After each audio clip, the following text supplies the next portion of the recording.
হীৰা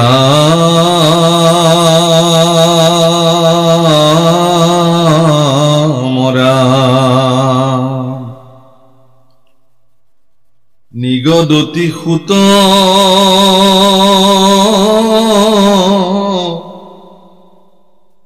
কথায় অনন্তৰে শুনা নৃপ পৰীক্ষিত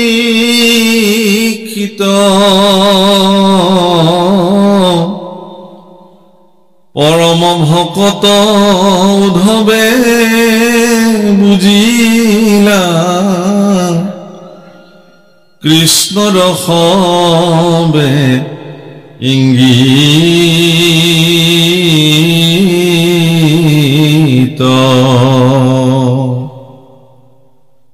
ৰাম দেখি বিমংগল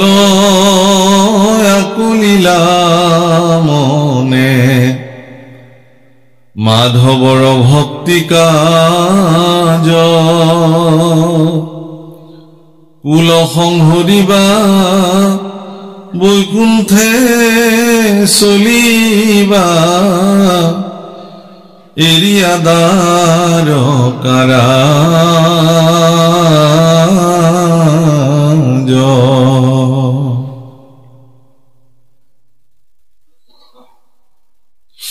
মোৰ বাপসকল আইসকল মহাপুৰুষ শ্ৰীমন্ত শংকৰদেৱ গুৰুজনাৰ দুখানি অভয় চৰণত মহাপুৰুষ শ্ৰী শ্ৰী মাধৱদেৱ মহাপুৰুষ গুৰুজনাৰ দুখানি অভয় চৰণত পৰৎপৰ পৰম ব্ৰহ্ম প্ৰভু ভগৱন্তৰ দুখানি অভয় চৰণত ভকত সমস্তৰ চৰণত কোটি কোটি প্ৰণিপাত জনাই আজিৰ অনুষ্ঠান ভাগ প্ৰাৰম্ভণি কৰিবলৈ লোৱা হৈছে আপোনাক সকলোৰে সহায় সহযোগিতা ভক্তিপূৰ্ণভাৱে আমি বিচাৰিলো আৰু অনুষ্ঠান ভাগ আগুৱাই যোৱাত সকলোৰে সহযোগিতা কামনা কৰিলো বহুসকল ভাৰতবৰ্ষত পঞ্চদশ শতিকাত যেতিয়া ভক্তি আন্দোলন আৰম্ভ হয় সূচনা হয় বিশেষভাৱে গুজৰাটৰ পৰা আৰম্ভ কৰি যি গুৰ্জৰ দেশৰ পৰা ভক্তিৰ যি বিশেষ পৰিক্ৰমাৰে সমগ্ৰ উত্তৰ ভাৰত দক্ষিণ ভাৰত আমাৰ উত্তৰ পূৰ্বাঞ্চলতে এনেকে সকলোতে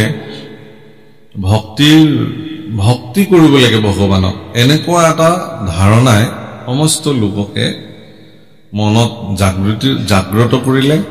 আৰু সেই ভক্তি আন্দোলন তেনেধৰণে সূচনা হ'ল আৰু এই ভক্তি আন্দোলনত ভাৰতবৰ্ষৰ সেই সময়ৰ যিসকল মনীষী পুৰুষ বা যিসকল গুৰুসকলে নেতৃত্ব লৈছিলে আৰু সেই তেওঁলোকে এটা কথা মন কৰিবলগীয়া যে গুৰুসকলে সেই ভক্তি আন্দোলনক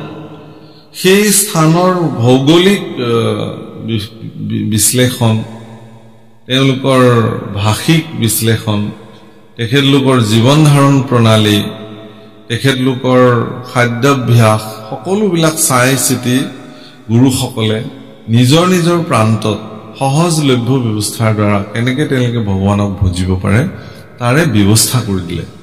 আৰু এই ধৰণে ভক্তি কৰিবলৈ মানুহে আগবাঢ়ি গ'ল অসমৰ মানুহৰ কাৰণে সৌভাগ্যৰ বিষয় আছিলে কি যে শ্ৰীমন্ত শংকৰদেৱ গুৰুজনাৰ নিচিনা মহাপুৰুষ মাধৱদেৱ গুৰুজনাৰ নিচিনা বিচক্ষণ পুৰুষ এইখন অসমতে জন্ম হৈছে দামোদৰ দেৱৰ নিচিনা এগৰাকী প্ৰসিদ্ধ গুৰু এইখন অসমৰ যি প্ৰাপ্ত হৈছিল হৰিদেৱৰ নিচিনা এগৰাকী পূজ্যপাত গুৰু এইখন অসমতে মানুহে প্ৰাপ্তি কৰিছিলে তদুপৰি চকুৰি ছজন আটা পুৰুষ একদম মথুৰা দাস বুঢ়াহাটৰ পৰা শ্ৰী শ্ৰী মথুৰা দাস বুঢ়াহাটা শ্ৰী শ্ৰী নাৰায়ণ দাস ঠাকুৰ এটা শ্ৰী শ্ৰী বদলা পদ্মা আটা পুৰুষ প্ৰমুখে এই গোপাল আটা এনেকে অনিৰুদ্ধ দেৱ প্ৰমুখে এই আটা পুৰুষসকলৰ সবল নেতৃত্বত অসমতো ভক্তি আন্দোলন ভাগৱতৰ ভিত্তিত গঢ় লৈ উঠিছিলে এই কথা আমি সকলোৱে জানো সদশেষত মহাপুৰুষ গুৰুজনাই গৈ এগৰাকী পৰম পৰাক্ৰমী আৰু শক্তিশালী ৰজা কোচ ৰজা নৰনাৰায়ণৰ আতিথ্যত বা পৃষ্ঠপোষকতাত মহাপুৰুষে তাত গৈ থাকিলে শেহতীয়া তেওঁৰ সমগ্ৰ শেষৰ জীৱন কোচ ৰজা নৰনাৰায়ণৰ আদৰ সন্মান আৰু সৎকাৰত মহাপুৰুষ শ্ৰীমন্ত শংকৰদেৱ গুৰুজনাই তেওঁৰ জীৱনৰ যিখিনি বিশিষ্ট কৰ্ম এইখিনি তাত তেওঁ সাধন কৰিছে গুৰুচৰিত বা কিছুমান সাধু বাদ কিছুমান আছে এনে ধৰণৰ যে এবাৰ বৰদোৱাত থাকোতে মহাপুৰুষ শ্ৰীমন্ত শংকৰদেৱ গুৰুজনাৰ ওচৰলৈকে তিনিগৰাকী পৰিব্ৰাজক আহিলে আৰু সেই পৰিব্ৰাজক তিনিগৰাকী গোটেই ভাৰতবৰ্ষ ঘূৰি ঘূৰি ঘূৰি ঘূৰি আহি যেতিয়া মহাপুৰুষৰ ওচৰ পালেহি গুৰুজনাই সুধিলে যে তোমালোকেতো সমগ্ৰ ভাৰতবৰ্ষ ঘূৰিলা যে ক'ত কেনেকুৱা দেখিলা প্ৰজাবিলাক ক'ত কেনেকে আছে এইটো মহাপুৰুষৰ তেওঁলোকক সোধা কথা তেতিয়া পৰিব্ৰাজক তিনিজনে দুটা বিশেষ কথা মহাপুৰুষক বৰ্ণন কৰিছে যে আমি পৃথিৱীত এনেকুৱা এগৰাকী ৰজা দেখিলো সেই ৰজাজনৰ ওচৰলৈকে সেই তেওঁলোকৰ প্ৰজা এজনে তেওঁলোকৰ ঘৰত এটা ৰবাব টেঙা প্ৰথমবাৰৰ কাৰণে গছত ডাঙৰ ৰবাব টেঙা এটা লাগিছিল সেই ৰবাব টেঙাটো তেওঁ অতি শ্ৰদ্ধাৰে ৰজাৰ ওচৰলৈকে লৈ গ'ল একদম পাগুৰি মাৰি শিৰত তুলি অসন্মানে ৰজাৰ ওচৰলৈকে লৈ আহিল আৰু ৰজাই আহি ৰজাক যেতিয়া সেই ৰবাব টেঙাটো দিলে ৰজাই ক'লে যে এইটো ৰবাব টেঙাটো কাটিব লাগে কাটি এচাকল সমস্তকে বিলাই দিব তো এইমতে কাম কৰা হ'ল আৰু ৰাণীৰ হাতত যেতিয়া এচাকল ৰবাব টেঙা দিলে ৰাণীয়ে ৰবাব টেঙাটো হাতত লৈ কান্দিবলৈ আৰম্ভ কৰিলে চিঞৰি চিঞৰি কি হ'ল সুধোতে ক'লে যে মোৰ ল'ৰাটোৱেতো এই ৰবাব টেঙা খাই খুব ভাল পাইছিলে তাৰমানে ইতিমধ্যে ৰাণীৰ পুত্ৰ বিয়োগ হৈছে ঢুকাইছে সকলোৰে দুখ লাগি গ'ল কথাটোতো হয় ৰাণীক এতিয়া কেনেকে সন্তুষ্টি কৰা যায় মানুহে তাতে উপদেশদাতাসকলে ৰজাক উপদেশ দিলে কি যে যিজন মানুহে এই ৰবাব টেঙাটো লৈ আহিছিল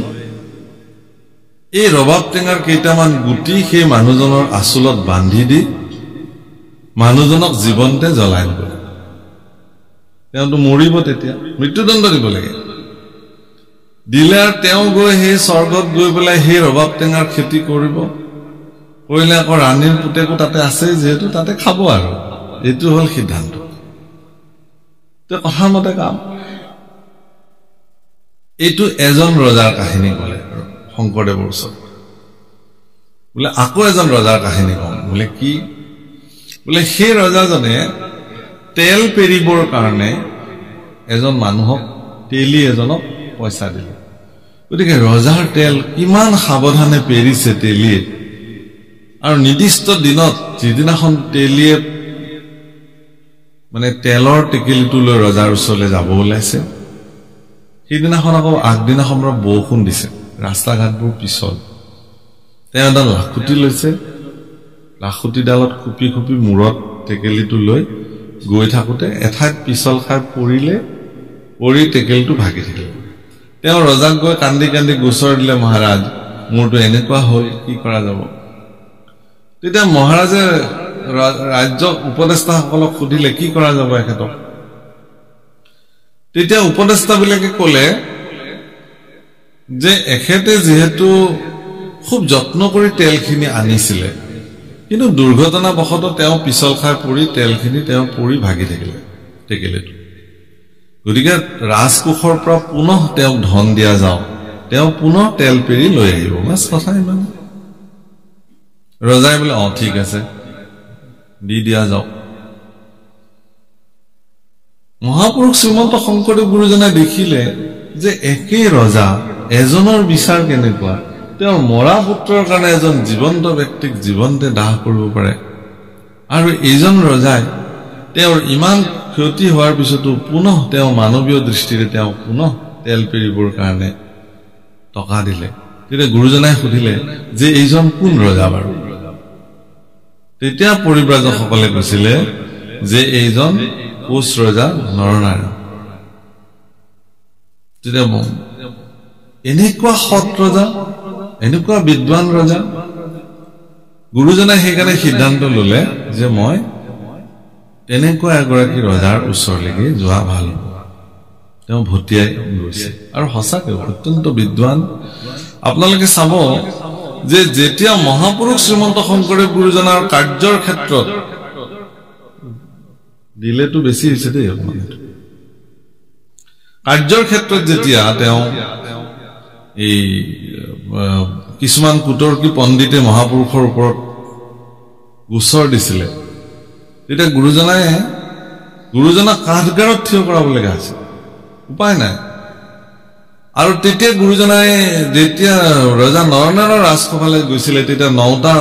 চিৰি বগাই খটখটি বগাই যেতিয়া যাবলগীয়া হৈছিল, তেতিয়া গুৰুজনাই সংস্কৃততে এটি স্তুতই লিখিছিল, ৰজাৰ ওচৰত গৈ মাতিছিলে, মধুদানৱ দাৰণ দেৱ বৰম্বৰ বাৰি জলূষণ চক্ৰধৰম ধৰণীধৰ ধাৰণ ধেয় পৰম পৰমাৰ্থ বিদ্যা শুভ নাশকৰম कर सुरनित सेदीप भूरि भगं भगभूषण कर्षित पाद जुगं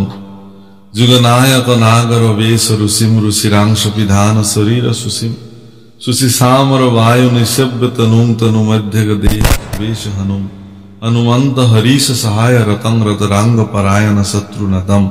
नत बर्तुल स्थूल सुदीर्घ भुजं भुजगाधिप तल्प शयान मजं अजरामर विग्रह विश्व गुरुं गुरु गोधन कामद कल्पतरुं तरुणीवन मोहन सर्व शुभम शुभ मंगलदायक नील इभम इभ कुंभुज मुक्तिक माल्य वहं बहलर समिष्ट सर्व सहं सहजायति पद्म दलाक्ष सिदम सिदनंद विनोदन वेद विदम विदुसन्मन मंदन कोम्बु गलम गल शोभित कौस्तभ भीम बलम बलभद्र सहोदर सत्य बपुं बपु निद्रित विश्व सुरारि रिपुं रिपु जूथुप दर्पहरं हर मौलि निकृष्ट पदार्थ परं परलोक सहाय सहस्र मुखं मुखरालि कुलाकुल माल्य सुखं सुखं मोक्षद दक्ष रमारमणं मनसो परिमेय सहस्र प्रणम प्रणुतस्मिन तस्मिन तस्मि हरिं हरि वैरि हुतासन भग्य हरि हरि किंकर शंकर ईश पदे पदमीश्वन गायति श्याम अमृत दे पदमीश्वन गायति समृत दे। এই 9টা পদ 9টা স্টেপত প্ৰত্যেকটো খটখটিত উঠিছিল, এটা এটা পদ মাতিছিল, প্ৰত্যেকটো খটখটিত উঠিছিল, এটা এটা পদ মাতিছিল। ৰজা নৰনাৰায়ণ নিজে এগৰাকী বৰিষ্ঠ সংস্কৃত পণ্ডিত আছিল, সেইকাৰণে ৰজাই তাৰ এক এক মৰ্মাৰ্থ উপলব্ধি কৰিছিল আৰু গুৰুজনাৰ পাণ্ডিত্যৰ প্ৰতি তেওঁ আকৃষ্ট হৈছিল আৰু তেওঁ এগৰাকী অন্যতম ৰত্ন হিচাপে তেওঁ ৰাজ্যত স্থান দিছিল। প্ৰভুসকল, এনেকুৱা এগৰাকী বিদ্যৎ পুৰুষ, এনেকুৱা এগৰাকী প্ৰজ্ঞাৱান পুৰুষ, অসমীয়া জাতিসত্তাৰ মহাপুৰুষ হিচাপে তেওঁ নিৰ্ণীত হৈছে। ভাষা সংস্কৃতি আমাৰ সকলোখিনি মহাপুৰুষে আমাক প্ৰদান কৰিছে, যাক লৈ আজি বিশ্ব দৰবাৰত আমি এটা জাতি হিচাপে নিজক পৰিচয় দিব পাৰো। গুৰুজনাই সকলো জাতি জনগোষ্ঠীকে এক কৰি পেলাই এখন বৰ অসমৰ ভেটি তেতিয়াই নিৰ্মাণ কৰিছিল। সেইকাৰণে গুৰুজনাৰ ধৰ্ম ব্যৱস্থাত কোনো জাতি জনগোষ্ঠীৰ প্ৰতি কোনো হীনমান্যতাৰ মনোবৃত্তি কেতিয়াও নাই। প্ৰত্যেক জাতি জনগোষ্ঠীৰ নিজৰ নিজৰ সভ্যতা সংস্কৃতি, তেওঁলোকৰ ভাষা, তেওঁলোকৰ কৃষ্টি তেওঁলোকে বজাই ৰাখিও গুৰুজনাক গুৰু হিচাপে মানি শংকৰদেৱৰ ধৰ্ম ব্যৱস্থাত তেওঁলোকে থাকিব পাৰে, ইয়াত কোনো অসুবিধা নাই। গতিকে মহাপুৰুষ শ্ৰীমন্ত শংকৰদেৱ গুৰুজনাই দেখিলে যে ভাৰতবৰ্ষত আজি মহাৰাষ্ট্ৰলৈ যাওক, আজি দক্ষিণ ভাৰতলৈ যাওক, তেওঁলোকৰ একেটাই ব্যৱস্থাৰে তেওঁলোকে চলি থাকে। কিন্তু অসমত যিহেতু ভিন্ন জাতি জনগোষ্ঠীৰ লোক আছে, প্ৰত্যেকৰে নিজৰ নিজৰ পূজন ব্যৱস্থা আছে, প্ৰত্যেকৰে নিজৰ নিজৰ উপাসনা পদ্ধতি আছে, সেইকাৰণে মহাপুৰুষ শংকৰদেৱ গুৰুজনাই ভাগৱতকে ভেটি হিচাপে লৈ তেওঁ এটা উৎকৃষ্ট পন্থা মানৱ সমাজৰ কাৰণে প্ৰদান কৰিলে। তেওঁ সেই বুলি কলে, ওবা নৰলোক হৰি ভজিওক ধৰা এইটো এৰা আলজাল জীৱা কতকাল জৰা ভৈল পৰৱেশ। পৰৱেশটো যিহেতু জৰা হৈ আহিলে, যিহেতু আমাৰ যিটো পৰৱেশ এইটো যিহেতু চৈতন্য নহয়, জৰা, এতেকে আমি সকলোৱে পৰম চৈতন্য ঈশ্বৰ পৰম ব্ৰহ্মক ভজিব লাগে। কেলে ভজিব লাগে? যে পৰম ব্ৰহ্ম যি ঈশ্বৰ যাক আমি উপাস্য ভগৱান হিচাপে ভজনা কৰো তেওঁ আপোনাৰ মোৰ সকলোৰে ভিতৰতে বিদ্যমান হয় এই শৰীৰটোক জড় শৰীৰটোক চেতন প্ৰাপ্তি কৰি আছে যিদিনাখনে এই শৰীৰটোৰ ভিতৰৰ পৰা ভগৱান গুচি যাব সিদিনাখনে এই শৰীৰটো পুনঃ জড় পদাৰ্থলৈ ৰূপান্তৰ হৈ যাব পণ্য সামগ্ৰীলৈ একদম পূৰ্ণ পণ্য সামগ্ৰীলৈ ৰূপান্তৰ হ'ব মানুহে কাঠৰ লগত সমান কৰি পেলাই তেওঁ জ্বলাই দিব পঞ্চভূতত পুনঃ বিলীন কৰি দিব এতেকে ভাগৱত শাস্ত্ৰ প্ৰথম স্কন্ধৰ পৰা দ্বাদশ পৰ্যন্ত মহাপুৰুষে মানুহক ভক্তি ধাৰাত বিলীন হ'বৰ কাৰণে অৰ্থাৎ পঞ্চদশ শতিকাৰ সেই ভক্তি আন্দোলনত উত্তৰ পূৰ্বাঞ্চলৰ পৰা এটা বিশেষ ধাৰা নি পেলাই সেই ভক্তি আন্দোলনৰ সমুদ্ৰত বিলীন কৰি দিয়া মহাপুৰুষ শংকৰদেৱে কি কৰিছিলে ভাগৱতক ভেটি হিচাপে লৈ ভাগৱতত ভক্তি ভাগৱতত বেলেগ একো নাই প্ৰভুসকল ভাগৱত এখন একদম মনুষ্য জীৱনৰ অতীব প্ৰয়োজনীয় শাস্ত্ৰ অত্যন্ত উত্তম শাস্ত্ৰ ইয়াত কেৱল মাত্ৰ ভক্তিৰ কথা বৰ্ণন কৰা হৈছে ভক্তি আপোনালোকৰ ভিতৰত থকা ভক্তিটোক জাগ্ৰত কৰিব লাগে বাস ভাগৱতৰ ইমানেই কাম সেইকাৰণে ভাগৱত শুনা লোকসকলে অন্য শাস্ত্ৰ শুনাটোক প্ৰাধান্য নিদিয়ে ভক্তসকলৰ অন্য শাস্ত্ৰৰ প্ৰতি ৰুচিও নাই আৰু স্পৃহাও নাই ও জিতু শাস্ত্রে নাই কৃষ্ণ চরিত্র অমৃত উশিষ্ট গর্তত করি হিতুয় পবিত্র ও কাকতুল্য কামি পুরুষরতাতি ভকতৰ নাই তাত অভিলাষমতি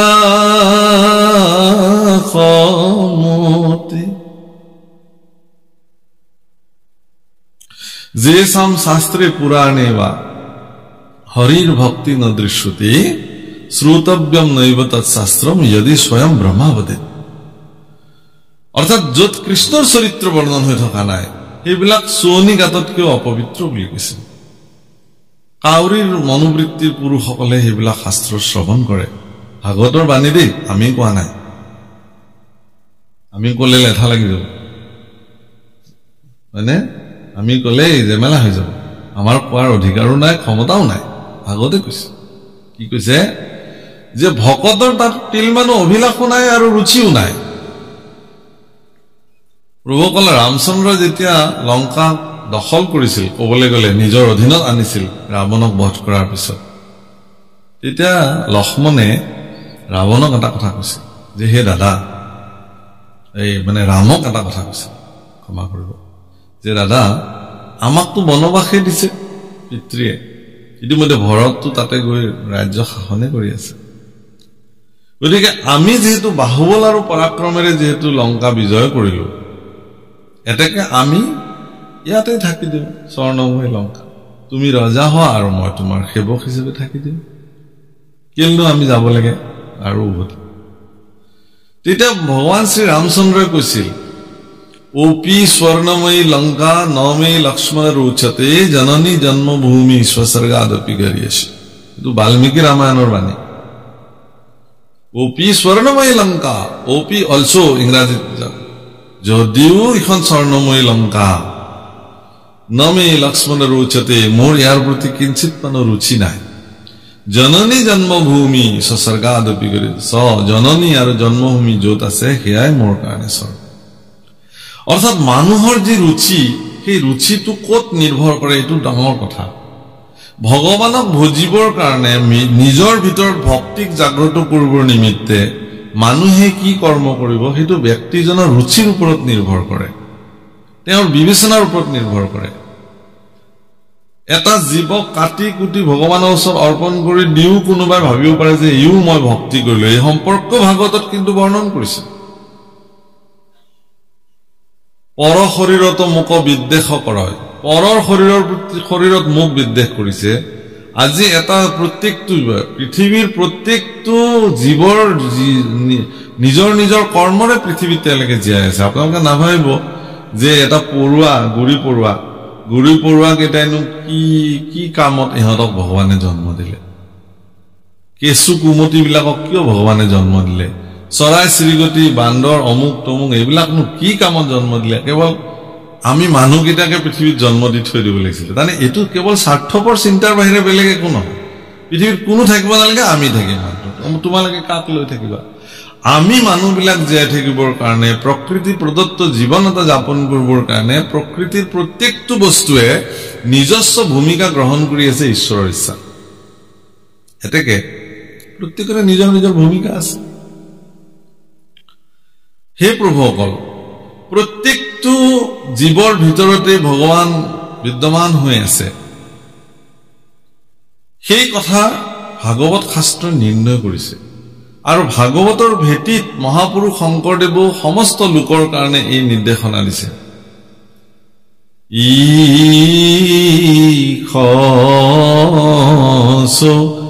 ৰূপে হৰি সবঘতে বৈঠ জৈসন গগন বিয়াপি নাৰায়ণ কাহে ভকতি কৰু তেৰা ইয়াতে বৰ ধুনীয়া কথা কৈছে ঈশস্বৰূপে হৰি সবঘতে বৈঠ ঘট মানে কি ঘট মানে শৰীৰ প্ৰত্যেকটো শৰীৰতে ভগৱান বিদ্যমান আছে গছ লতিকা তৰু তৃণ জীৱ জন্তু মানুহ সবৰ ভিতৰতে ভগৱান আছে ভগৱানৰ অস্তিত্ব বিদ্যমান এইটোই ভগৱান এয়াই ঈশ্বৰ তাকে নুবুজি আমি বিলাকে কেৱল মই জীয়াই থাকিব লাগে তাৰ কাৰণে সকলোকে মাৰি খবকহু মাৰি পুৰত উহি উদৰ কৰত নাহি কৰত ভূত দাহে এই বৰ্গীতে লিখে সকলোকে মাৰি মই জীয়াই থাকিব লাগে বাস এনেকুৱা মনোবৃত্তি তো হ'ব নোৱাৰে এনেকুৱা মনোবৃত্তিৰ ব্যক্তি যিমান ধাৰ্মিক হলেও তেওঁ উচিত স্থান প্ৰাপ্তি নহয় পঞ্চপাণ্ডৱে যেতিয়া স্বৰ্গাৰোহণ কৰিছিল এজন এজনকে ভাতৃৰ যেতিয়া স্খলন ঘটিছিল তেওঁলোকে কিয় স্খলন হল স্বৰ্গাৰোহণ তেওঁলোকে কিয় কৰিব নোৱাৰিলে যুধিষ্ঠিৰৰ লগত এই এক প্ৰশ্ন প্ৰত্যেকে সুধিছে যে দাদা মই কিয় নোৱাৰিলো মইতো ইয়াতে ৰৈ যাব লাগিল এতিয়া যুধিষ্ঠিৰে এজন এজন ভাতৃৰ তেওঁলোকৰ জীৱনত থকা যিবিলাক ত্ৰুটি এইবোৰ কৈ গৈছে ভীমখেন যেতিয়া সদশেষত ভীম যেতিয়া পৰি গল ভীম যাব নোৱাৰা হল ভীমে সুধিছিলে দাদা মোৰ কি কথা মই কিয় যাব নোৱাৰিলো মই কিয় ৰলো মইতো যাব পাৰিব লাগিছিল কৈছে তোমাৰ এটা বিশেষ চৰিত্ৰ আছিল খবকহু মাৰি পুৰত তুমি কোনোবাই খাও নাখাও তুমি খাব লাগে কেৱল এইটো চিন্তা তোমাৰ আছিল এইটো মনুষ্যৰ চিন্তা হ'ব নালাগে আমিতো সত্ৰ পৰিয়ালৰ মানুহ আমাৰতো পৰিয়ালত আজিও পৰম্পৰা আমাৰ আজু ককাহঁতৰ দিনৰ পৰা এয়া আছিলে যে কি ৰন্ধন প্ৰকৰণ কৰি এবাৰ পদূলিলে যাব লাগে কোনোবা অতিথি আহিছে নেকি কোনোবা তেনেকুৱা সুধাতুৰ ব্যক্তি আহি পদূলিত ৰৈছেহি নেকি কোনোবা তেনেকুৱা দৰিদ্ৰজন ভিখাৰীজন আহিছে নেকি তেওঁক মাতি আনিব লাগিব যদি তেওঁ আহে তেন্তে প্ৰথম তেওঁ ভোজন কৰাব মাতৃ কুন্তীয়ে এই শিক্ষা পঞ্চপাণ্ডৱক দিছিলে এদিনটো গোটেই দিন ভিক্ষা কৰি কৰি অকমান চাউল মাত্ৰ পাইছিলে পঞ্চপাণ্ডৱে সেই চাউলখিনি ৰান্ধি মাত্ৰ 5জন ভাতৃৰ সন্মুখত বাঢ়ি দিছিলে মাত্ৰ অন্ন হেন সময়তে 5 গৰাকী কৰবাৰ পৰা ঋষি আহি উপস্থিত হল আৰু মাতৃৰ নিৰ্দেশত 5জন ভাতৃয়ে নিজৰ নিজৰ খাদ্যখিনি 5 গৰাকী ঋষিক প্ৰদান কৰি পেলাই অতিথি শুশ্ৰূষা কৰিছে ইয়া ভাৰতবৰ্ষৰ পৰম্পৰা তে গতিকে এই ধাৰণাবিলাক পশ্চিমীয়া ধাৰণা কোনোবাই মৰিলেও মৰক আমি জীয়াই থাকিব লাগে মই জীয়াই থাকিব লাগে কোনোবাই খালেও নাজানো মই খাব লাগে কিন্তু ভাৰতবৰ্ষৰ সনাতনী পৰম্পৰাত এই ব্যৱস্থাৰ কেতিয়াও স্থান নাই ভাৰতবৰ্ষৰ সনাতনী পৰম্পৰাত মই নিজেও জীয়াই থাকিব লাগিব আৰু আনকো মই জীয়াই থাকিবৰ কাৰণে যি পাৰো উপকাৰ কৰিব লাগিব আমি সকলোৱে লগ লাগি জীয়াই থাকিব লাগে আমি পৰস্পৰে সহযোগিতা কৰি জীয়াই থাকিব লাগে এই ভক্তিৰ ধাৰাটোক জগতত প্ৰৱৰ্তাই ৰাখিবৰ কাৰণে উদ্ধৱ নামৰ এটা বিশেষ চৰিত্ৰ সেই চৰিত্ৰ ভগৱানৰ তেওঁ পৰম বান্ধৱ আছিলে সেই উদ্ধৱক ভগৱন্তই এই নিৰ্দেশনা দি থৈ গৈছিলে যে ভকতিক ৰাখি তুমি জগতত থাকা মই যাবই লাগিব মই যাম কিন্তু ভগৱান কৃষ্ণ দৈৱকী নন্দন হৈ পৃথিৱীত আহিলে আৰু 125 বছৰ কাল তেওঁ লীলা সাধন কৰিলে কৰি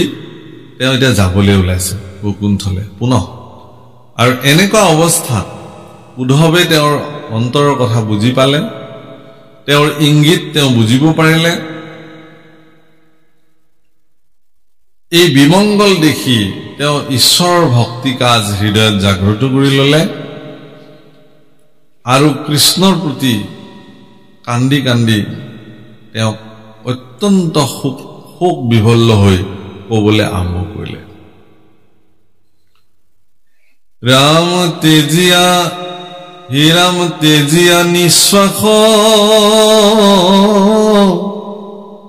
চাপিলন্ত পাশ সন্তাপে আকুল ভাৱ বিৰল থানত পৰি প্ৰণামিলা শিৰে পৰখি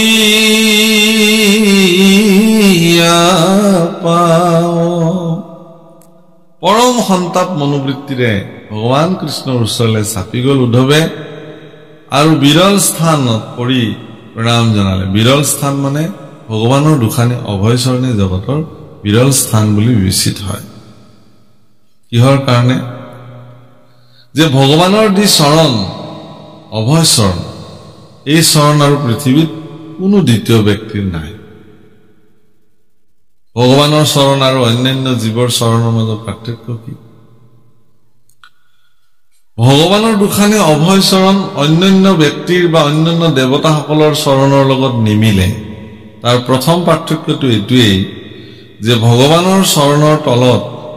হজ বজ্ৰ অংকুশ জব পঞ্চচিহ্ন বিদ্যমান আছে বাকি ব্ৰহ্মা আদি কৰি কোনো দেৱতাৰ চৰণৰ তলত এই চিহ্নসমূহ ব্যক্ত হৈ থকা নাই কেৱল ভগৱানৰ চৰণতে পতাকা এখন আছে জবধান এডাল আছে বজ্ৰ এপাত আছে অংকুশ এপাত আছে হাতীক যিটো নিয়ন্ত্ৰণ কৰা অংকুশ আৰু পদুম ফুল এপাত আৰু আচৰিত কথা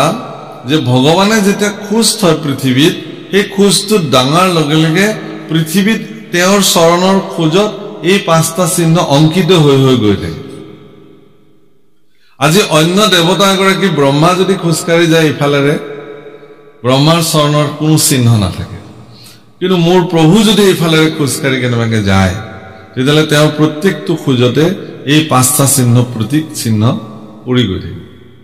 চিহ্ন এইটো তেওঁৰ ভগৱান আছে চৰণৰ বিশেষত্ব এই চিহ্নকেইটাৰ বিশেষত্বতা কি ই ভজন তত্ত্ব শৰণ তত্ত্ব শৰণাচাৰ্যসকলে শিষ্যসকলক শৰণ দিলে ইয়াৰ তাৎপৰ্য ব্যাখ্যা কৰিব লাগে তেওঁলোকৰ হৃদয়ৰ মানস পটত ভগৱানৰ এই চৰণ যুগলৰ মাহাত্ম্যক উদাৰ চিত্তেৰে অংকন কৰি দিব পাৰিব লাগে গুৰুসকলৰ এইটো দায়িত্ব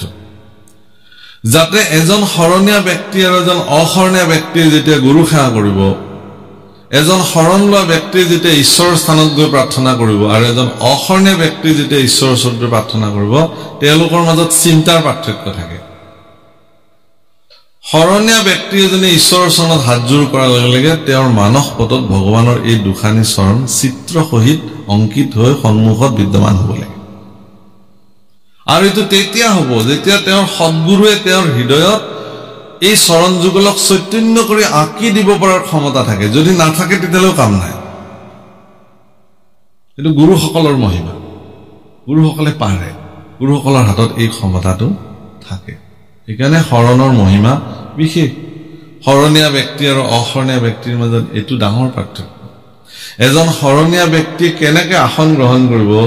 আৰু হেতুত এজন ব্যক্তিক ইয়াতে বহক আসন দিয়াৰ লগে লগে তেওঁ যেতিয়া বহিব তেতিয়াই পৰিচয় ওলাই যাব যে তেখেত ঈশ্বৰত সমৰ্পিত ব্যক্তি হয় নে নহয় আসন লওঁতেই গম পাই যাব কেনেকৈ আসন ললে আৰু আসন লোৱাটোৱে পৃথিৱীত এটা ডাঙৰ কথা এখন আসন মই অধিগ্ৰহণ কৰিম সেই আসনখন বিশেষ আপোনাক কেতিয়াবা কোনোবাই ভাগৱতৰ আসনত বহুৱাই দিব পাৰে কোনোবাই আপোনাক নামাচাৰ্যৰ আসনত বহুৱাই দিব পাৰে কোনোবাই আপোনাক শৰাই সাজিবৰ কাৰণে সেই আসনত উপস্থিত কৰাই দিব পাৰে কোনোবাই আপোনাক উপদেশী আসনত বহাব পাৰে ব্যাখ্যাকাৰৰ আসনত বহাব পাৰে সেই আসনখন আপুনি কেনেকৈ গ্ৰহণ কৰিব কেনেকৈ অধিগ্ৰহণ কৰিব যদি নিজে সেই আসনখনত আসীন হ'ব জনা নাই তেতিয়াহ'লে সেই আসনখনৰ পৰা আপুনি লোকক কি উপদেশ দিব কেতিয়াবা গুৰু আসনত আপুনি আসীন হ'ব আপুনি শৰণ ভজন দিয়াৰ দায়িত্ব আপোনাৰ তাত পৰিবগৈ তে গুৰুৰ আসনখন গ্ৰহণ কৰিব যদি আপুনি জনা নাই তেতিয়াহ'লে লোকক আপুনি কি শৰণ ভজন দিব সেইকাৰণে আসন বা পদবী গ্ৰহণ আসন মানে পদ আচলতে এইটো ব্ৰহ্মাক যেতিয়া ব্ৰহ্ম আসন দিছিলে ব্ৰহ্মাৰ আসনখন তেওঁ কেনেকৈ গ্ৰহণ কৰিব লাগে এই কথা তেওঁ জানে ইন্দ্ৰক যেতিয়া বাসৱক যেতিয়া ইন্দ্ৰাসন দিয়া হৈছিলে তেতিয়াহ'লে সেই ইন্দ্ৰাসন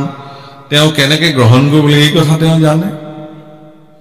গতিকে আপুনি বা মই যদি ভগৱানক কওঁ যে প্ৰভু মোকো কেইদিনমানৰ কাৰণে ইন্দ্ৰৰ আসনত বহাই দিয়ক যদি আপোনাৰ যোগ্যতা আছে ইন্দ্ৰৰ আসনত বহাৰ ভগৱানে আপোনাক বহাব কাৰণ ইন্দ্ৰৰ আসনহে এইটোত ইন্দ্ৰ এটা কোনো দেৱতা নহয় ইন্দ্ৰ এটা পদবীৰ নাম ব্ৰহ্মা এটা পদবীৰ নাম তাত যিজনে বহে তেওঁকে ব্ৰহ্মা বোলে তাত যিজন বহে তেওঁকে ইন্দ্ৰ বোলে বৰুণ এটা পদবীৰ নাম যোন বহিব তেওঁই বৰুণ হ'ব সিদিনাখনৰ পৰা অগ্নি এটা আসনৰ নাম তাত যোন বহিব তেওঁই অগ্নি হ'ব তে এবাৰ সেই আসনখনত বহাৰ কাৰণে হেঁপাহ জাগিলে কাৰ ৰাৱণৰ কনিষ্ঠ ভ্ৰাতা এই কুম্ভকৰ্ণৰ বোলে মই ইন্দ্ৰ আসনত বহিব লাগে ৰাক্ষস কুলক জগতত প্ৰতিষ্ঠা কৰিবৰ কাৰণে দানৱ সংস্কৃতিক গোটেই জগতত যুগমীয়া কৰিবৰ কাৰণে ৰাৱণ কুম্ভকৰ্ণ আৰু বিভীষণ তিনিওজনকে ব্ৰহ্মা সাধন কৰিবৰ কাৰণে তেওঁলোকৰ ককায়েকে আজ্ঞা কৰিলে মাতৃৰ নিৰ্দেশত মাতৃও আজ্ঞা কৰিলে যে মাতৃ যেহেতু ৰাক্ষস কুলৰ দানৱ কুলৰ আছিলে পিতৃ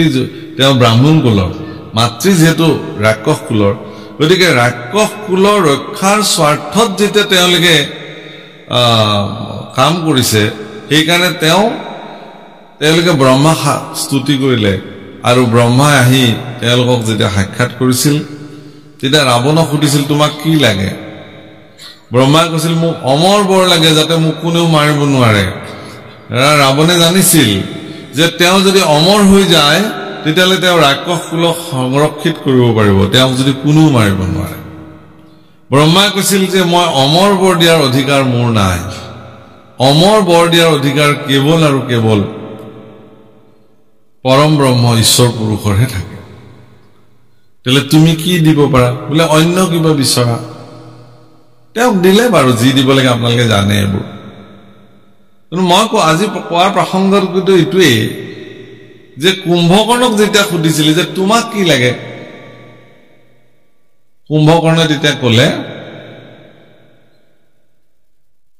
কুম্ভকৰ্ণে তেতিয়া ক'লে যে মোকো অমৰ বৰ লাগে বোলে এইটো দিব পৰা নাযায় বেলেগ লোৱা কুম্ভকৰ্ণে তেতিয়া ক'লে কি কুম্ভকৰ্ণৰ মনত ভাৱনা হ'ল যে মোক ইন্দ্ৰাসন লাগে ইন্দ্ৰৰ আসনত গৈ মই বহিম যেতিয়া এই কথা তেওঁ ক'লে কিন্তু এনেহে ঈশ্বৰৰ ইচ্ছা তেওঁ ক'ব লাগে মোক ইন্দ্ৰাসন লাগে বুলি তেওঁৰ মুখেৰে ওলাই আহিল মোক নিদ্ৰাসন দিয়া ক'ব লাগে ইন্দ্ৰাসন ঈশ্বৰৰ ইচ্ছাত মুখেৰে ওলাই আহিল নিদ্ৰাসন আৰু ব্ৰহ্মায়ো এক পলম নকৰি পেলাই তথাস্তু বুলি দি দিছে হ'ব তুমি যিটো বিচাৰিছা সেইটো তোমাক মই দি দিলো যে বৰ প্ৰাপ্তি হৈ গ'ল হামি হিকতি লগে লগে আৰম্ভ হৈ গ'ল বোলে এয়া কি হৈছে মোৰ মইতো এতিয়া স্বৰ্গত গৈ থাকিব লাগিব মোৰ ইমান টোপনি ধৰিলে কেনেকে হ'ব বোলে তুমি এইটোৱেই বিচাৰিলা ক'ত স্বৰ্গ আসন বিচাৰিলা বোলে মইতো স্বৰ্গত ৰজা হোৱাৰ কাৰণেহে মই আশীৰ্বাদ ললো তোমাৰ পৰা বোলে কি কৈছা তুমি নিদ্ৰাসন বুলি ক'লা গতিকে তুমি এটা টোপনি মাৰি থাকিব লাগিব টোপনি বোলে কেতিয়ালৈকে বোলে জীৱন পৰ্যন্তম তোমাৰ যেতিয়ালৈকে শেষ নহয় জীৱন শুয়ে থাকিব লাগিব এইটোনো জীৱন হ'লনে আমাৰ শুই ভাল পোৱা সকলক কৈছো যিবিলাকে শুই ভাল পায় 10টা বজালৈকে মাক দেউতাকে যিবিলাক ল'ৰা ছোৱালীক জগুৱাই তুলিব নোৱাৰে 11টা বজালৈকে শুৱে বাপৰে ভাবিলেই মানে গা বিষাই যায় ভাবিলেই গা বিষায় শুই থকা দূৰৰ কথা কি আমাৰ ল'ৰা ছোৱালীবিলাকক মাক বাপেকে জগাব লাগে উঠ 8টা বাজিল অকমান শুবলৈ দে 9টা বাজিল আৰু অকমান শুবলৈ দে 11টা বজাত শুই ভাল লাগে জীৱনত প্ৰভুসকল মহাপুৰুষে এটা সংজ্ঞা দাঙি ধৰিছে মানে এটা হিচাপ দিছে ৰেচিঅ একদম অনুপাতিক হিচাপ দিছে মনুষ্যৰ আয়ুষত বৰিষ সংখ্যাত অৰ্ধেক বিফলে যায় জানিবা নিদ্ৰা মানুহৰ জীৱনৰ আধা বোলে টোপনিতে গুচি যায় আৰু এই সূত্ৰটোক অনুধাৱন কৰি যিবিলাক ব্যক্তিয়ে জীৱনত টোপনিৰ পৰিমাণটো কমাই দিব পাৰে মানে টোপনিটো সৰ্বোচ্চ নহয় কবিৰ দাসে কৈছে জলদি সোয়ে জলদি উগে ও দুনিয়া সবসে আগে জলদি সোয়ে মানে একদম গধূলি সূৰ্যাস্ত লগে লগে শুই দিয়ে এইটো জলদি খোৱা নহয় যিজন ব্যক্তিৰ বিছনাত মূৰটো দিয়াৰ লগে লগে টোপনি আহি যায় এনেকুৱা যিবিলাক ব্যক্তি আছে এইবিলাক সুখী ব্যক্তি সুস্বাস্থ্যৰ গৰাকী তেওঁ অকল বিছনাত পৰিলেই টোপনি অহাটোকে সুস্বাস্থ্য নকয় আকৌ যিজনে নিৰ্দিষ্ট সময়ত সাৰ পোৱাৰ লগে লগে তেওঁ ফ্ৰেছ একদম সতেজ আৰু সূৰ্য উদয় নোহোৱাৰ আগতে সাৰ পালে সতেজ আৰু তেওঁৰ বহুত আমাৰ ল'ৰা ছোৱালী আছে ঠাণ্ডা দিনততো আৰু ভাল ব্লেংকেটখন লৈ অকমান সময় ধ্যান কৰি থাকে কি হ'ল উঠিছা উঠিছো উঠিও আৰু বহুত সময় ধ্যান কৰি থাকে কিবা ধ্যান কৰে আৰু মুঠতে উঠিবলৈ মন নাই যদি কোনেও একো নকয় লাহেকে ভাজ লাগি পেলাই সেনেকেও আৰু আধা ঘণ্টা পৰি দিব পাৰে একো ডাঙৰ কথা নহয় কিন্তু এইবোৰ মানুহে কি কৰিব জীৱনত নিদ্ৰা হল মানুহৰ জীৱনৰ এটা এনেকুৱা বস্তু যাক নহলেও মানুহ চলিব নোৱাৰে নিদ্ৰা এটা খাদ্য শৰীৰৰ টোপনি যাবই লাগিব তেওঁ কিন্তু ই যেতিয়া অতিৰঞ্জিত হৈ যায় ই মানুহৰ কাৰণে ক্ষতিকাৰক সেইকাৰণে মানে সাধক বিলাকে পৃথিৱীৰ যিবিলাক সাধনা কৰা ব্যক্তি আছে যিবিলাক ব্যক্তি সাধনাৰ জৰিয়তে জগতত নিজৰ নিজৰ স্থানসমূহ নিৰ্মাণ কৰি লৈছে এই সাধক বিলাকে আটাইতকৈ শ্ৰেষ্ঠ কামটো কৰে কি তেওঁলোকে নিজৰ নিদ্ৰা নিয়ন্ত্ৰিত কৰি ৰাখে তেওঁলোকৰ হাতৰ মুঠিত টোপনি থাকিব মানে তেওঁলোকৰ যেতিয়া মন গ'ল তেতিয়া তেওঁলোকে শুব এনেকুৱা অদ্ভুত ব্যক্তি আছে পৃথিৱীত এতিয়াও তেওঁলোকে টোপনি তেওঁলোকৰ ইচ্ছামতে আহে আৰু ইচ্ছামতে টোপনি তেওঁলোকে সাৰ পায় ইমান কোনো এলাৰ্ম বজাব নালাগে ইমান বজাত মই সাৰ পাম ইমান বজাতে তেওঁ সাৰ পাম ইমান ক্ষমতাশালী পুৰুষ পৃথিৱীত আছে এইবিলাক সাধক কিন্তু যিজন ব্যক্তি মোৰ এলাৰ্ম বাজিলেও গম নাপায় এলাৰ্মে পেং পেংকে বাজি থাকে ওচৰৰ মানুহে ক'ব লগা হয় যে আপোনালোকৰ এলাৰ্মটো বাজি আছে অথনিৰ পৰা কিন্তু যিজনে বজাই বুলি থৈলে তেওঁ সাৰ মই উঠি অহা প্ৰজন্মৰ কাৰণে কৈছো ব্ৰহ্ম মুহূৰ্ততে শয্যা পৰিত্যাগ কৰাৰ চেষ্টা কৰক ল'ৰা ছোৱালীবিলাকক কৈছো মই এইটো এটা উপদেশ মোৰ ফালৰ পৰা ভাগৱতৰ আসনৰ পৰা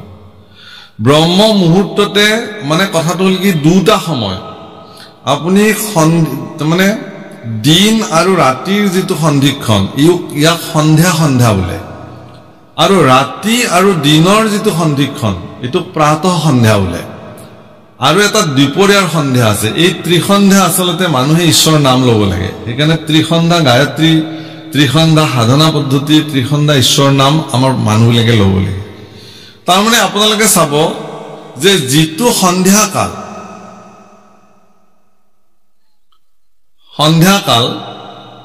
সেই সন্ধ্যা কালসমূহত আপুনি দেখিব যে এই মহবিলাকৰ জন্ম হয় চাব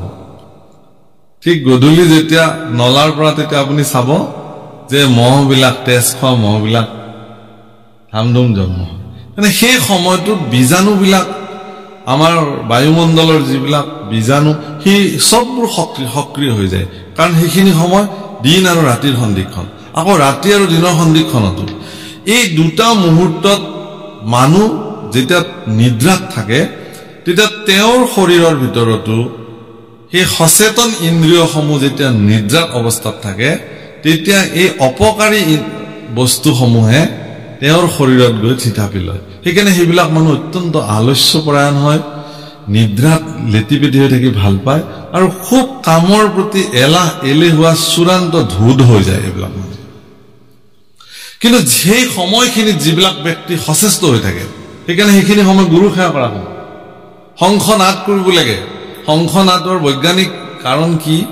যে যেতিয়া শংখ নাদ কৰে বায়ুমণ্ডলত যেতিয়া শংখ নাদৰ যেতিয়া ভাইব্ৰেশনটো বায়ুমণ্ডলত পৰিব্যাপ্ত হয় তেতিয়া সেই যিমান বেয়া বীজাণু নেগেটিভ ঊৰ্জা ঋণাত্মক ঊৰ্জা এইবোৰ সব ধ্বংস হৈ যায় শংখ ঘণ্টা তিলিঙা উৰুলি হৰিধ্বনি দবা বৰকাহ এইবিলাক গধূলি সময় ঠিক দিন আৰু ৰাতিৰ সন্ধিক্ষণৰ সেই সময়খিনিত যদি একেলগে বাজি উঠে সেই শব্দধ্বনি বায়ু তৰংগত যিমান দূৰলৈকে বিস্তৃতি হৈ যায় কিমান দূৰলৈকে ঋণাত্মক প্ৰভাৱৰ পৰা তেওঁলোক মুক্ত হৈ যায় সেইকাৰণে কৰে এইবিলাক কাম ঠিক তেনেকৈ ৰাতিপুৱাও সেইকাৰণে একদম ৰোগী মানুহ যিজন মানুহ বিছনাৰ পৰা উঠিব নোৱাৰে ধৰক ৰোগী মানুহ তেওঁকো পাৰিলে সেই দুটা সময়ত বিছনাৰ পৰা উঠাই বহাই দিব লাগে যদি পাৰে তেওঁ সুস্থ হ'ব কিন্তু সুস্থ মানুহ এজনে যেতিয়া সেইখিনি সময়ত সুখনিদ্ৰাত শুই থাকিব তেওঁৰ শৰীৰত কি হ'ব আপুনি ভাবক সেইকাৰণে ব্ৰহ্ম মুহূৰ্ততে আপোনালোকে ব্ৰহ্ম মুহূৰ্ততে উঠক সূৰ্য উঠাৰ প্ৰায় 48 মিনিট আগত ব্ৰহ্ম মুহূৰ্ত সেই ব্ৰহ্ম মুহূৰ্ততে উঠিব লাগে সেই ব্ৰহ্ম মুহূৰ্ততে স্নান কৰি পেলাই সূৰ্যৰ কিৰণ পৃথিৱীত পৰাৰ লগে লগে বাহিৰত খালি গায়ে ওলাব লাগে পাৰিলে কাৰণ তেতিয়া যেটো সূৰ্যৰ ৰশ্মি শৰীৰত পৰে সেইখিনি সময়ত আসলতে আমাৰ ভাৰতবৰ্ষৰ সনাতনী পৰম্পৰা মতে নদীত নামি মানে আকণ্ঠ জলত থাকি পেলাই বা পানীত নামি নাভিলৈকে পানীত থাকি জল অৰ্ঘ্য কৰে এইবিলাক বহুতে কয় যে সূৰ্য ইমান দূৰত আছে ইয়াৰ পৰা আপুনি জল দিলে কেনেকৈ হ'ব নহয় আসলতে তামৰ পাত্ৰেৰে সাধাৰণতে জল দিয়ে তুলসীত জল দিয়ে ৰাতিপুৱা তাৰমানে তামৰ পাত্ৰত যেতিয়া পানী থাকে পানীটো কোপাৰ হৈ যায় হেতু তামে হৈ যায় সেই তামৰ পানীখিনি যেতিয়া তেনেকে দিব তেওঁৰ শৰীৰটো ইতিমধ্যে ভিজি থাকে আৰু সেই তামৰ মাজেৰে তামৰ জলৰ মাজেৰে সূৰ্যৰ ৰশ্মি যদি পাৰ হৈ আহি শৰীৰত পৰে তেতিয়ালে শৰীৰত এক বিশেষ শক্তি জাগ্ৰত হৈ যায় বিশেষ এনাৰ্জি আপোনালোকে ৰাতিপুৱা যিবিলাক এইবোৰ কাম কৰে তেওঁলোকে জানে আৰু সেই এনাৰ্জিটো যদি প্ৰতিদিন সেই শক্তিটো যদি এজন যুৱকে বা এজন যুৱতীয়ে যদি ল'ব পাৰে তেতিয়ালে তেওঁ ইমান ঊৰ্জাৱান ব্যক্তি হৈ যাব তেওঁৰ সহজতে ভাগৰ নালাগিব সহজতে তেওঁৰ এলাহ নাহিব যিকোনো কাম নকৰাৰ মনোবৃত্তি তেওঁৰ নাহিব তেওঁ সদায় ধনাত্মক দৃষ্টিৰে থাকিব পজিটিভ ঊৰ্জাৰে তেওঁ জীয়াই থাকিব পাৰিব এইবিলাক শাস্ত্ৰৰ বিশ্বাস সেইকাৰণে সনাতন ধৰ্ম খুব বিজ্ঞান ভিত্তিক তুলসী সম্পূৰ্ণ 24 ঘণ্টা অক্সিজেন দিয়ে সেই তুলসীত গৈ পেলাই তামৰ পাত্ৰেৰে যদি আপুনি সূৰ্যৰ ফালে মুখ কৰি জল দিয়ে ইয়াত সাইন্টিফিক ৰিজনটো সেইটোৱে তুলসীতটো হি ভৰপুৰ অক্সিজেন আছে ইফালে সূৰ্যৰ হেঙুলি কিৰণ ইফালে তামৰ পাত্ৰৰ তামযুক্ত পানী আপোনাৰ শৰীৰ তেতিয়াও ভিজি আছে স্নান কৰি আহিছে তাৰ পিছত আপোনাৰ শৰীৰত যেটো এনাৰ্জি সৃষ্টি হ'ব যেটো শক্তি হি শৰীৰত ৰোগ প্ৰতিৰোধক ক্ষমতা বৃদ্ধি হয় সেইকাৰণে সাধক পুৰুষবিলাক চাবচোন নিৰোগী জীৱন তেওঁলোকে যাপন কৰে এইকাৰণে কৰে বাৰু যেই নহওক মোৰ এই কথাখিনি কোৱাৰ প্ৰয়োজনীয়তা এইটোৱে যে আজিৰ প্ৰজন্ম যে এই কথাবিলাক ভাগৱতৰ এই কথাবিলাক যিবিলাক বয়োজ্যেষ্ঠ ব্যক্তিয়ে শুনি আছে ইয়াত তেখেতলোকৰ জীৱনত আত্মসন্তুষ্টিৰ বাহিৰে আৰু এইবিলাক পদৰ একো কাম নাই কথাটো অপ্ৰিয় তেওঁলোকে মাত্ৰ খুব ভাল লাগি ভাগৱত কথা শুনিলে তাৰ বাহিৰে তেওঁলোকৰ জীৱনত প্ৰেক্টিকেলি কৰিবলগীয়া আৰু তাত একো নাই কিন্তু ভাগৱতৰ এই কথাবিলাক প্ৰেক্টিকেলি বাস্তৱিক অৰ্থত যদি খটুৱাবলগীয়া আছে তেতিয়ালে নিউ জেনেৰেশ্যন নতুন প্ৰজন্ম এইবিলাক শুনিব লাগিব আৰু তেওঁলোকে তেওঁলোকৰ জীৱনত প্ৰয়োগ কৰিব লাগিব আপোনালোকে দেখিছে যে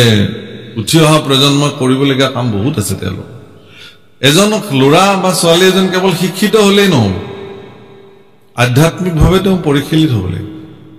সেইকাৰণে ভগৱন্ত পুৰুষে উদ্ধৱক ক'লে যে সেই ভক্তিৰ ধাৰাটো মই এই কথাটোকে ক'ব খুজিছো ভক্তি কেৱল এটা আধ্যাত্মিক বস্তু চাকি জ্বলাই নাম গোৱাটোৱে ভক্তি নহয় আপোনাৰ ভিতৰত জন্ম হোৱা এটা সাংঘাতিক ধনাত্মক ঊৰ্জা তাকে ভক্তি বোলে যিটো ঊৰ্জা আপোনাৰ মন আৰু মানসিকতাত আছে কাৰণে আপুনি যিকোনো পৰিবেশ পৰিস্থিতি আপোনাক তলাব নোৱাৰে যিকোনো পৰিস্থিতি আপোনাক হাৰ মনাব নোৱাৰে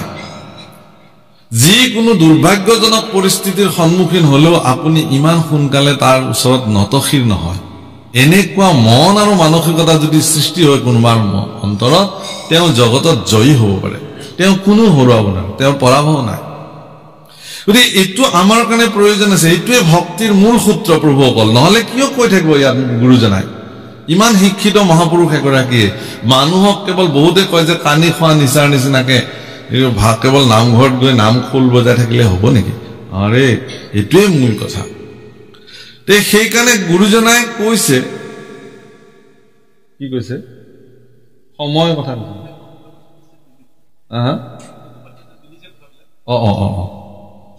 তাৰমানে প্ৰভু মই এই কাৰণে কৈছো যে আজি এখেতলোকে বহিবৰ কাৰণে এডাল বাহ লগা হৈছে মানে মই বাস্তৱ উদাহৰণটো দিছো মই সুধিলো কিয় গৈছে এইফালে মই একো কোৱা নাই কথাটো হয় কাৰণ তেখেতলোকৰ এতিয়া এইটো বয়স হৈছে এটা যেনেকুৱা সাপোৰ্ট এটা হলে বহি থাকিবলৈ সহজ হয় কাৰণ এটা বয়স হলে মানুহৰ এইটো হয় গতিকে তেখেতলোকে ভাগৱত শুনি তাক জীৱনত কাৰ্যকৰী কৰিবৰ কাৰণে তেওঁলোকৰ বয়স আছে জানো কিন্তু তেওঁলোকৰ এটাই কাম ভাল হ'ব যে তেওঁলোক বয়োবৃদ্ধ লোক হিচাপে উঠি অহা প্ৰজন্মক ইয়াৰ এক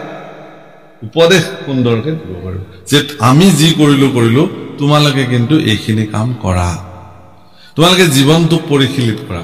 সেইকাৰণে কৃষ্ণ পুৰুষৰ দৰে এগৰাকী শক্তিশালী ঈশ্বৰ পুৰুষ সমগ্ৰ বিশ্ব ব্ৰহ্মাণ্ডৰ যিজন মালিক সমগ্ৰ বিশ্ব ব্ৰহ্মাণ্ডৰ হৰ্তা-কৰ্তা বিধাতা তেওঁৰ প্ৰপন্ন শিষ্য উদ্ধৱৰ আগত কলে কৈ গৈছে ভক্তি কেনেকৈ প্ৰৱৰ্তাই ৰাখিব লাগিব আৰু সেই বিৰল স্থানত ভগৱানৰ বিৰল স্থানত চৰণ যুগলত উদ্ধৱে আহি প্ৰণিপাত নিবেদন কৰি কাণ দিছে